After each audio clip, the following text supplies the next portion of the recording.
Olá, vamos dar continuidade então ao nosso projeto de leitura da Palavra de Deus, esse projeto que Deus colocou no meu coração, de lermos juntos a Palavra, meditarmos em assuntos, em revelações que o Espírito Santo ele nos dá quando nós nos colocamos na posição de leitores da Palavra de Deus. Esse projeto ele tem o nome de Alimente-se da Bíblia, aprendendo mais com a leitura da Palavra de Deus. Demos início a esse projeto com a leitura do livro de Mateus, onde lemos os 28 capítulos, e eu quero convidar você que, quem sabe, não acompanhou essa leitura, a inscrever-se no nosso canal e visitar os vídeos que foram gravados. Tem aqui o QR Code do livro de Mateus, para você baixar e já anotar tudo aquilo que o Espírito Santo vai te mostrar, e depois de tudo preenchido, você vai imprimir, encadernar e ter esse material. Agora nós estamos lendo o livro de Atos dos Apóstolos. Chegamos ao 14º capítulo e também está aqui o QR Code, está aqui o modelo desse caderno para você preencher, anotar tudo aquilo que nós vamos estar falando. E depois também você vai imprimir, encadernar e ter esse grande material em mãos. Por isso é importante que você se inscreva, é importante que você ative as notificações, para que você seja lembrado assim que nós entrarmos com um novo vídeo. E também é importante que você deixe o seu comentário, que você compartilhe com seus contatos, pessoas que gostam da leitura da palavra, que você venha compartilhar, deixando também o seu like, que é um sinal para nós que você está gostando da leitura da palavra de Deus. Assim sendo, então, nós vamos agora à leitura do 14º capítulo do livro de Atos dos Apóstolos. E este capítulo, ele vem com 3 assuntos. São eles: primeiro, em Icônio, que vai do versículo 1 até o versículo 7. Depois é em Listra e em Derbe, que vai do versículo 8 ao versículo 20. E por último, o retorno a Antioquia, que vai do versículo 21 ao versículo 28. Esses são os 3 assuntos do 14º capítulo de Atos dos Apóstolos. Então, vamos dar início a essa leitura e que você já tenha em mãos caneta, que você já tenha em mãos esse caderno para já ir preenchendo. Coloque aí já o primeiro assunto, que é em Icônio, que vai do versículo 1 ao versículo 7. Vamos a essa leitura para a glória do nosso Deus. Em Icônio, Paulo e Barnabé, como de costume, foram à sinagoga judaica. Ali falaram de tal modo que veio a crer grande multidão de judeus e gentios. Mas os judeus que se tinham recusado a crer incitaram os gentios e irritaram-lhes o ânimo contra os irmãos. Paulo e Barnabé passaram bastante tempo ali, falando corajosamente do Senhor, que confirmava a mensagem da sua graça, realizando sinais e maravilhas pelas mãos deles. O povo da cidade ficou dividido. Alguns estavam a favor dos judeus, outros a favor dos apóstolos. Formou-se uma conspiração de gentios e judeus com os seus líderes para maltratá-los e apedrejá-los. Quando eles souberam disso, fugiram para as cidades licaônicas de Listra e Derbe e seus arredores, onde continuaram a pregar as boas novas.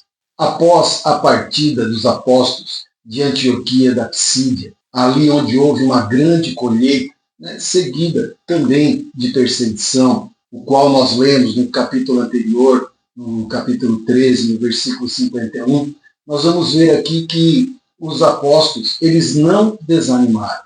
Eles estavam iniciando a sua jornada, iniciando a sua viagem primitiva. E aqui eu quero fazer 2 questionamentos. Primeiro, o que esperar de uma grande viagem missionária? O que eles estavam esperando dessa grande viagem? Eles saíram de Antioquia, foram a Seleucia, foram até a ilha de Chipre, agora chegaram em Antioquia, pregaram a palavra, ganharam muitas almas e levantou-se uma perseguição. Será que era isso que eles estavam imaginando em sua viagem missionária? E segundo questionamento, qual era o sentimento no coração dos apóstolos? Que sentimento eles carregavam nessa viagem missionária?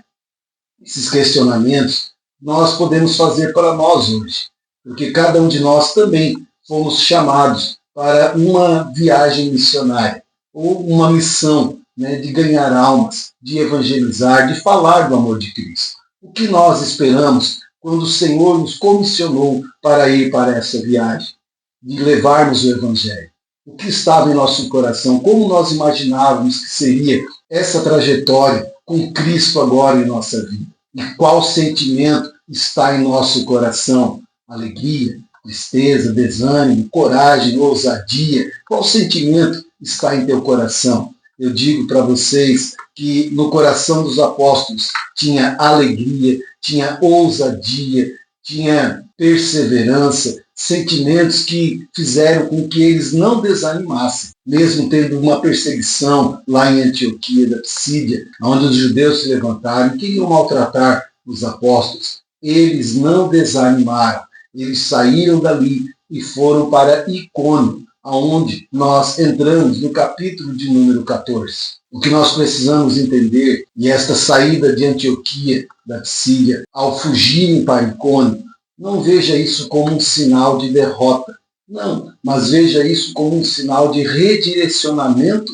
de Deus. Era Deus abrindo novos caminhos para que eles pudessem pregar o Evangelho, ganhar os gentios, proclamar a palavra de Deus até os confins da terra. Então não foi derrota, foi redirecionamento de Deus. Muitas vezes você acha que é uma derrota, receber um não, ser rejeitado, mas veja isso como Deus preparando novas portas para nós acessarmos. E aí entramos no capítulo 14, onde eles vão para Icônio, e ali nós continuamos a saga da grande viagem missionária, da primeira grande viagem, onde eles vão seguindo um padrão missionário.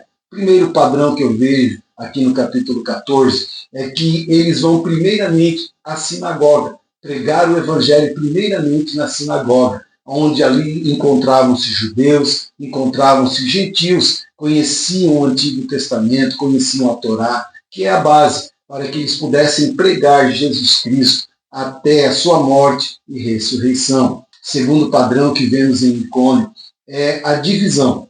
Houve divisão entre os ouvintes. Alguns aceitaram, outros rejeitaram a mensagem pregada. E o último padrão que eu vejo nesse início da viagem missionária é a confirmação da palavra pregada por meio de milagres, sinais e maravilhas. Uma coisa fica bem clara para nós nessa primeira viagem missionária. Aonde a luz do Evangelho briga, a treva se levanta. A treva reage. Nós vemos isso aonde os apóstolos chegavam. Eles chegavam trazendo a luz do Evangelho. E trazendo a luz do Evangelho, havia reação das trevas. E isso acontece realmente. Porque se nós entrarmos numa sala escura e nós riscarmos ali um palito de fósforo, aonde aquela pequena chama, aquela pequena luz brilhar, a treva vai ter que recuar. Mas sempre haverá aquela pressão para a treva retomar a sua posição. Então esta guerra, ela acontece todas as vezes que a luz do Evangelho ela é acesa em um local, em uma família, em um bairro, em uma cidade, em uma nação, onde a luz do Evangelho é acesa, ali também há a reação das trevas. Como padrão dessa viagem missionária, os milagres aconteciam cada vez que a palavra era pregada. E eu vejo aqui que o propósito do milagre não era um propósito em si mesmo, mas o propósito do milagre era para que ele servisse como selo de autenticidade da mensagem que estava sendo pregada. Ele acompanhava a mensagem, dando a ela toda veracidade, que eles viessem crer na mensagem. E os milagres, os sinais, eles aconteciam para dar essa autenticidade. Eles falavam, pregavam Jesus Cristo e os milagres aconteciam para que as pessoas pudessem crer naquela mensagem que estava sendo anunciada. No versículo 5 vai nos falar de uma conspiração feita pelos judeus para que se levantassem contra os apóstolos. E ao saberem disso, eles fugiram para as cidades licaônicas de Listra. O que nós precisamos entender que esse fugir não é um ato de covardia.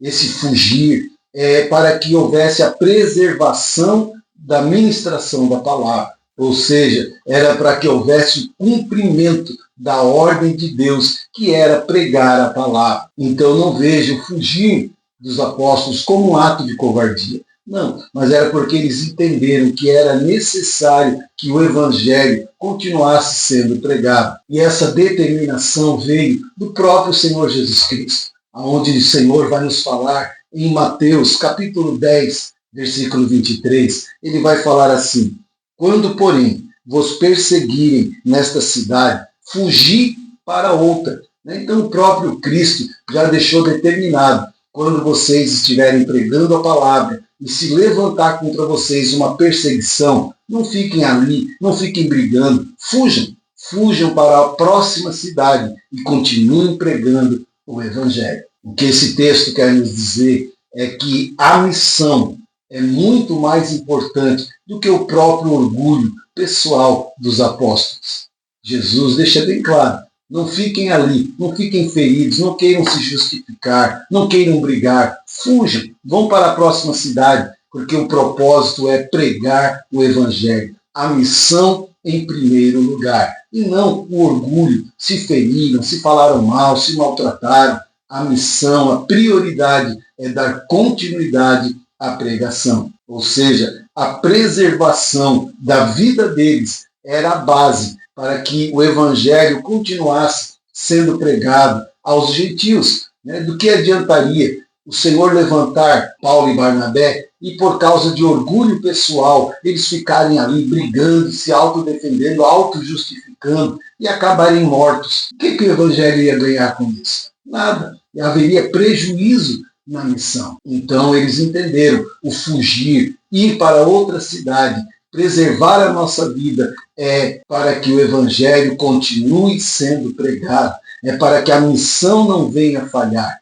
Então a missão está acima do orgulho pessoal. Tanto é que no versículo 7 vai dizer assim: onde continuaram a pregar as boas novas. No versículo 5 e 6, se levanta o complô, se levanta aquelas pessoas, eles fogem para outra cidade e lá continuam pregando as boas novas. Nunca se esqueça disso. A prioridade é a missão, é fazer o id de Jesus. O nosso orgulho pessoal tem que cair. A nossa prioridade sempre será a missão, levar Jesus Cristo a todas as pessoas. Assim terminamos esse primeiro assunto, onde eles vão para Icônio e ali eles pregam a palavra, sinais acontecem, maravilhas, que é o selo da garantia da palavra. Aí se levantam contra eles e eles vão adiante, eles fogem de Icônio. E agora nós vamos para o próximo assunto, que é quando eles entram na cidade licaônica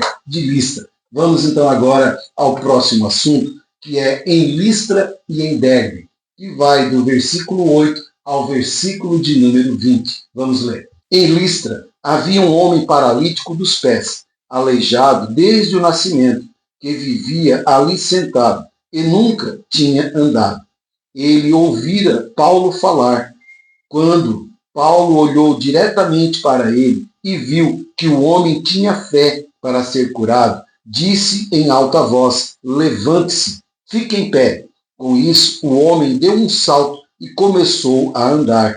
Ao ver o que Paulo fizera, a multidão começou a gritar em língua licaônica: os deuses desceram até nós em forma humana. A Barnabé chamavam Zeus e a Paulo chamavam Hermes, porque era ele quem trazia a palavra.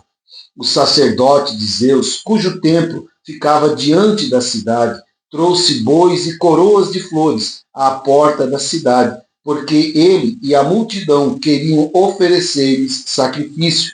Ouvindo isso, os apóstolos Barnabé e Paulo rasgaram as roupas e correram para o meio da multidão, gritando: homens, por que vocês estão fazendo isso? Nós também somos humanos como vocês. Estamos trazendo as boas novas para vocês, dizendo que se afastem dessas coisas vãs e se voltem para o Deus vivo, que fez o céu e a terra, o mar e tudo o que neles há. No passado, ele permitiu que todas as nações seguissem os seus próprios caminhos. Contudo, Deus não ficou sem testemunho. mostrou sua bondade, dando-lhes chuva do céu e colheitas no tempo certo, concedendo-lhes sustento com fartura e um coração cheio de alegria. Apesar dessas palavras, eles tiveram dificuldade para impedir que a multidão lhes oferecesse sacrifícios. Então, alguns judeus chegaram de Antioquia e de Icônio e mudaram o ânimo das multidões, apedrejaram Paulo e o arrastaram para fora da cidade, pensando que estivesse morto. Mas, quando os discípulos se ajuntaram em volta de Paulo, ele se levantou e voltou à cidade. No dia seguinte, ele e Barnabé partiram para Derbe. Agora, chegando em Listra, Paulo e Barnabé, eles se deparam com uma realidade totalmente diferente de Antioquia, diferente de Icônio. Ali aonde eles chegam agora em Listra, eles encontram um povo totalmente idólatra, um povo que estava ligado ao misticismo grego-romano, uma região onde não havia sinagogas. Agora o padrão teria que ser mudado. Não poderiam mais ir a uma sinagoga, porque não havia sinagogas ali em Listra.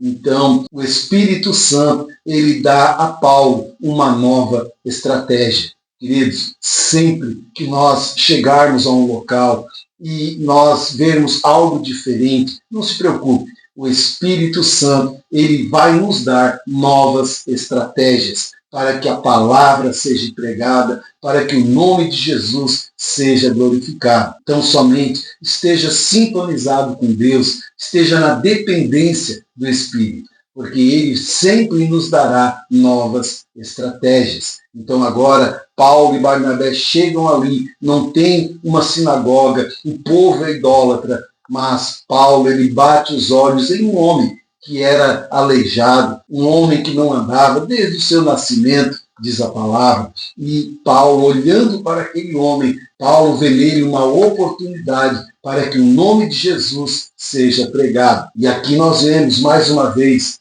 um milagre, o extraordinário acontecendo.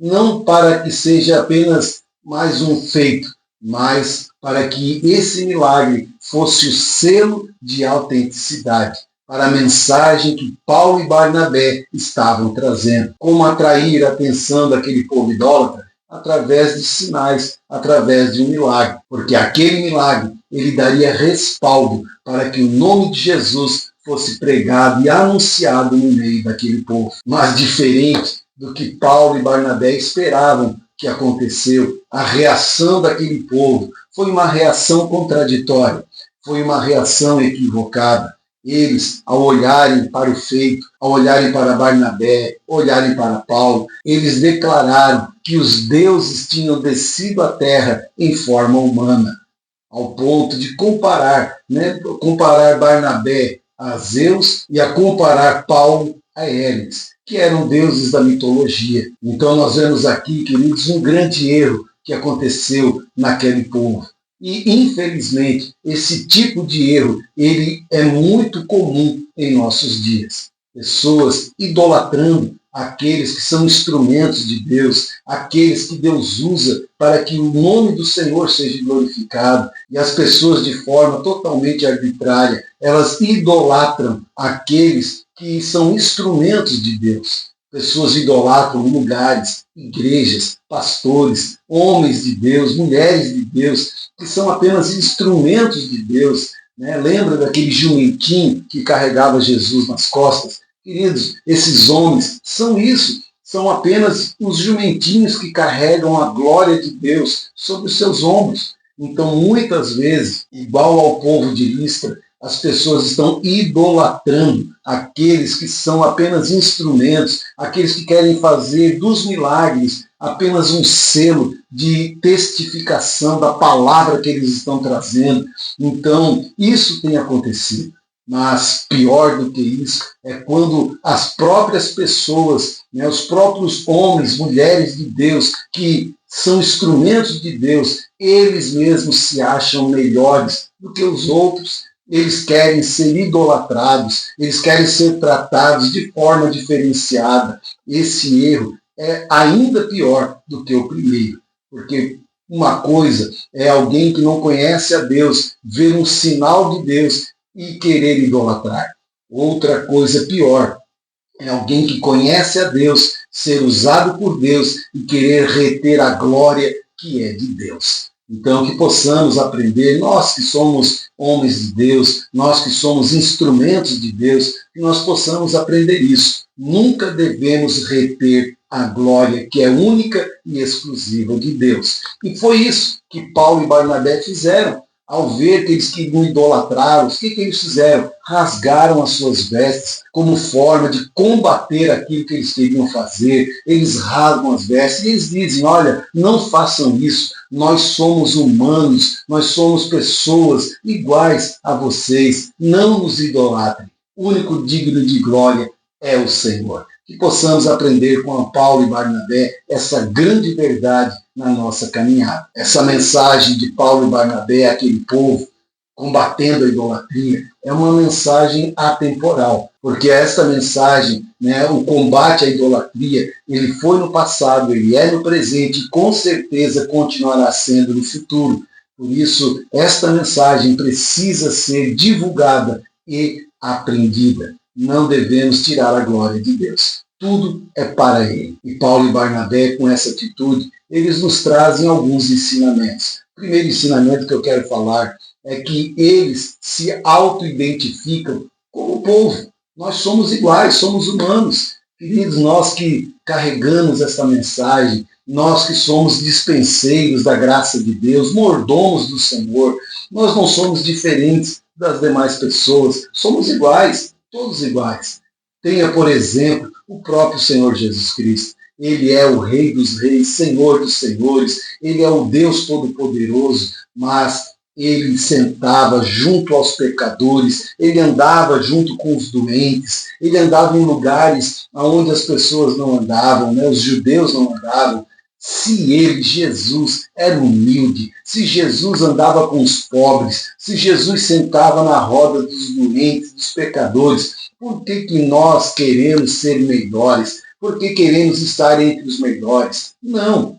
Assim como Paulo e Barnabé, nós temos que entender, nós somos iguais a vocês, somos humanos, somos falhos, somos pecadores, apenas nós carregamos a mensagem do Evangelho. Eles combatiam a idolatria e nós também precisamos combater essa idolatria. É outro ensinamento. Idolatria não é só adorar imagens, idolatria é tudo aquilo que ocupa o lugar de Deus no nosso coração. Tudo aquilo que está no lugar de Deus é idolatria. Que possamos combater esta idolatria nos nossos dias. E por último, eles explicam, dá esse ensinamento sobre a paciência de Deus. Deus é longânimo. Deus, ele custa a se irar. Então, eles falam, olha, Deus, ele teve paciência, Deus esperou, no tempo da ignorância de vocês, a falta de conhecimento, Deus, ele teve misericórdia, Deus deu colheitas, Deus abençoou, Deus deu a chuva no tempo certo para vocês. Ou seja, na ignorância do ser humano, Deus é longânimo. Agora, a partir do momento que o ser humano conhece a verdade, o ser humano tem um encontro com a palavra, queridos, aí começa a mudar. Agora Deus, ele vai olhar para essa pessoa com outros olhos, porque não está mais na ignorância. Chegou a ela o conhecimento. No versículo 18 vai nos mostrar tamanha era a cegueira espiritual daquele povo, que estava preso na mitologia, preso em costumes, preso em paradigmas, criados ao longo de todo o tempo de existência daquele povo. O que eu quero chamar a atenção agora é o versículo 19, que vai dizer assim: então, alguns judeus chegaram de Antioquia e de Icônio e mudaram o ânimo das multidões. O que chama a atenção aqui é que os judeus, os inimigos do evangelho, eles não têm preguiça, eles não têm dificuldade, eles fazem o que tiver que ser feito para divulgar o seu pensamento. Eles saem lá de Antioquia da Psídia, vão até Icônio, se juntam os dois e agora eles vão até Listra, porque eles querem combater o Evangelho. Eles querem combater Paulo e Barnabé. Nós vemos aqui a determinação que há nos inimigos do Evangelho. Que isso sirva de exemplo para nós. Eles, como inimigos do Evangelho, eles estavam determinados, ainda que tivessem que caminhar longas distâncias, ainda que tivessem que passar por privações, eles estavam determinados a parar o Evangelho. E eu digo para você que essa determinação venha estar na nossa vida, que nós, como mensageiros, como despenseiros da graça, que nós possamos ter a mesma determinação, não em parar, mas a determinação em proclamar o Evangelho. Que não venhamos nos deter, que não venhamos parar por picuinhas, mas que possamos ter essa mesma determinação que esses judeus inimigos do Evangelho tiveram, que saíram lá de Antioquia da Psídia, foram até Icônio, se juntaram com o pessoal de Icônio, vieram até Listra, tudo para poder frear o Evangelho. Que nós possamos ser determinados. A própria palavra de Deus diz que os filhos das trevas são mais astutos do que os filhos da luz. Que nós possamos mudar isso, que nós possamos despertar, que nós possamos ser mais determinados em pregar o Evangelho. E não nos deter por qualquer coisa, não parar por qualquer problema, qualquer dificuldade. Eles mostraram para nós um grande exemplo. Eles estavam determinados em levar em frente a sua visão, levar em frente aquilo que eles acreditavam.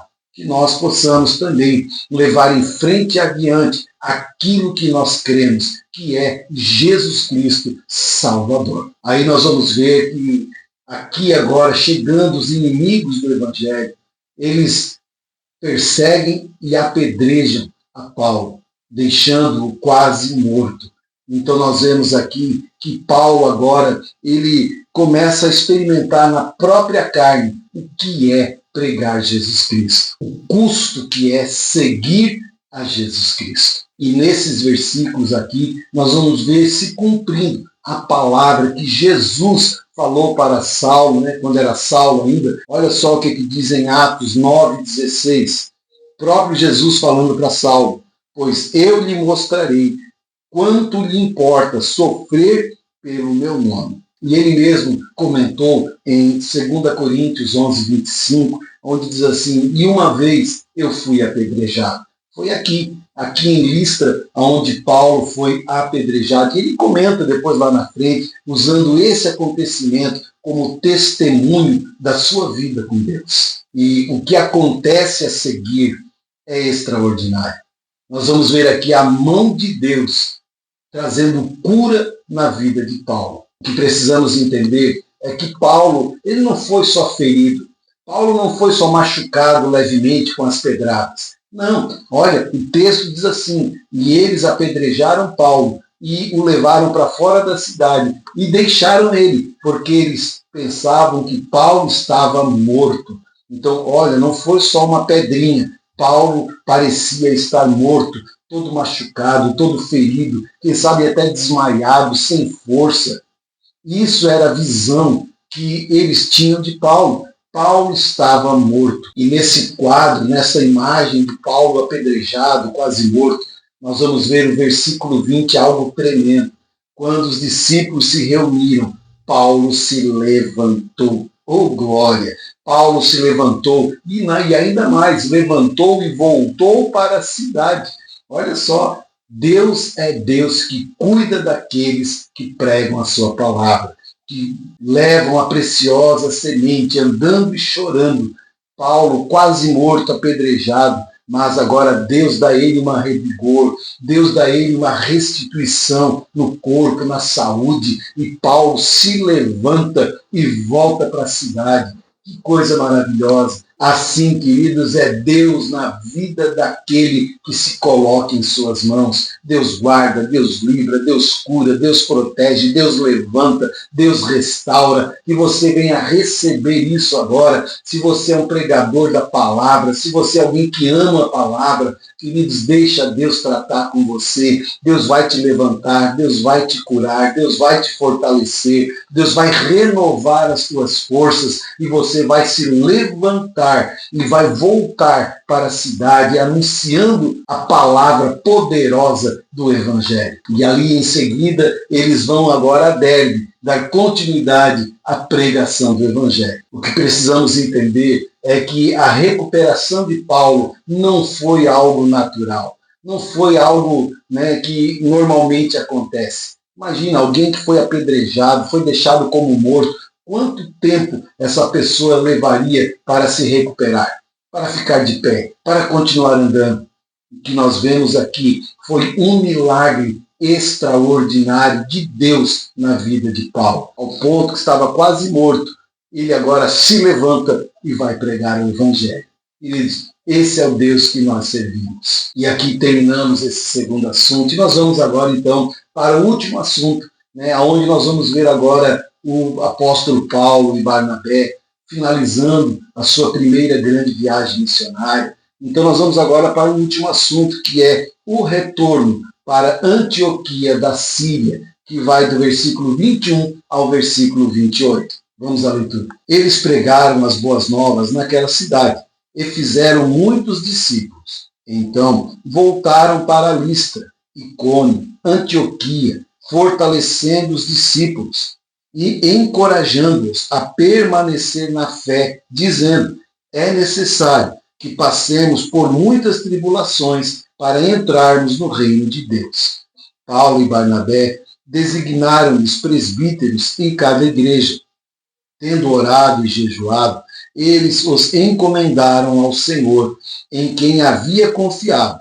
Passando pela Psídia, chegaram a Panfilha, e tendo pregado a palavra em Perge, desceram para Atália, e de Atália navegaram de volta a Antioquia, onde tinham sido recomendados à graça de Deus para a missão que agora haviam completado.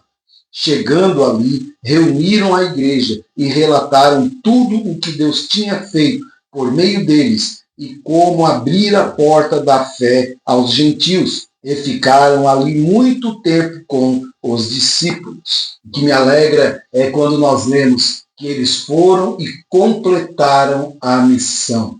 Como é importante nós completarmos a missão que nos é dada. Mas agora eles estão fazendo o caminho de volta. E após passarem por severa perseguição, após Paulo ser apedrejado, o que seria natural?